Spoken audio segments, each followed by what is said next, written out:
Hey guys, it's Josh from Strangel Films, and I want to take a quick second to walk you through some of the basics of shooting green screen. Our clients are shooting a lot of green screen these days, and I thought it might be good for some of you guys, especially if you're just getting started. So, the first thing to think about is the green screen itself that you're going to be using. As you can see, we're on our psych stage, which has a cove, and that gives you a really smooth transition between the wall and the floor, and that makes it really easy to do these full body green screen shots.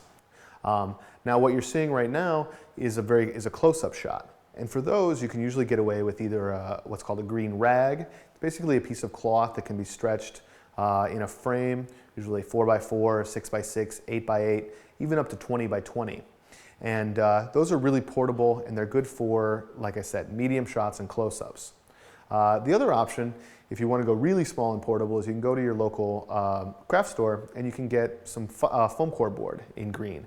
And that is good for hands or a close-up of an insert shot or of an item, and because that's very, also small and portable and easy to light.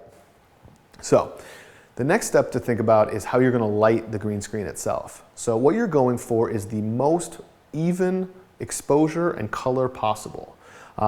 So with the green screen itself, what that means is if you're painting it, use a lot of primer and use a lot of paint and get a really nice even coat. If you're using cloth, use a steamer or iron it or just stretch it really tight and get rid of all those wrinkles. And if you have a really nice even surface, then you start adding some really nice even light. So back your light up as far as possible, diffuse it out as much as possible, make it as wide a throw pattern as possible, and you'll get a nice even light on that green screen. A really good way to check this is most cameras and monitors will have a waveform monitor. And what those do is they map each pixel, the exposure level of each pixel on basically a diagram sort of. And if you look at it and you have a nice line, and then you're exposed properly. Then you put your talent in front of the green screen or your subject in front of the green screen. It's time to light that. So there's a few things you want to watch out for. First thing you want to watch out for is shadows. So if your subject is too close to the green screen, you're going to be throwing shadows from the lighting on the subject onto the green screen, and that's going to mess up the evenness of the green. The other thing to watch out for then is spill. So again, if you're too close to the green screen or you're lighting the green screen way too bright, you're going to be getting a lot of that green from the green on your subject, and that's going to make it really hard to key.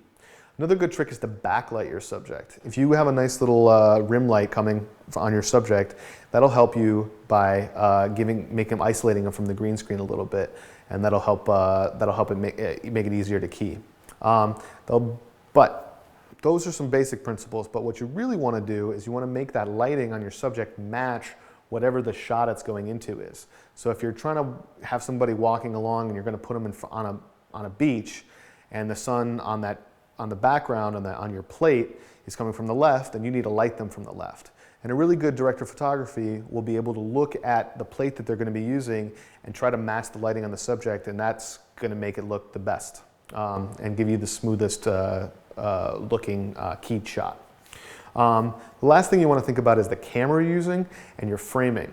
So bigger resolution, higher resolution, and deeper color space are going to be better. So, if you're using a Scarlett or an Epic and you're shooting at 5K and you're shooting in RAW, that's going to give you a much better key than a 720p camera with a really high compression rate and maybe a 4:1:1 color space. If that all sounded like Greek to you, ask the person that's shooting and just make sure that you're going for high resolution camera with a deep color space.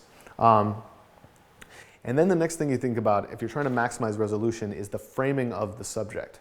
So basically you want to get your subject as big as possible in that frame, because the bigger they are, the more pixels they're going to take up, the more sort of relative resolution that they're going to have, and the easier it'll be to key. So one easy trick that a lot of people don't think about is most camera sensors are going to be 16:9, meaning they're wider than they are tall. And most of the time when you're shooting a person standing up, they're taller than they are wide, or at least I hope they are. So why not turn your camera 90 degrees and frame them that way? And that'll make that subject bigger in the frame, and then it's really easy to turn them back 90 degrees and put them right side up in post. Also, a lot of times when you do your framing, you sort of instinctively follow the rules that you would use for normal shooting, which are, paying attention to the rule of thirds or keeping inside the TV safe zone. If you can see the image on the monitor or on the viewfinder, you'll see it in post. So as long as that subject doesn't ever break the frame of your framing, go outside of the area you can view, you'll always be able to shrink them down and make them whatever size you want. So cram them into the framing as much as possible to get as much possible resolution out of that subject. So I hope that's helpful. If you have any questions, feel free to send us an email, comment, or just give us a call or stop by. We always love to talk gear. And thanks for watching.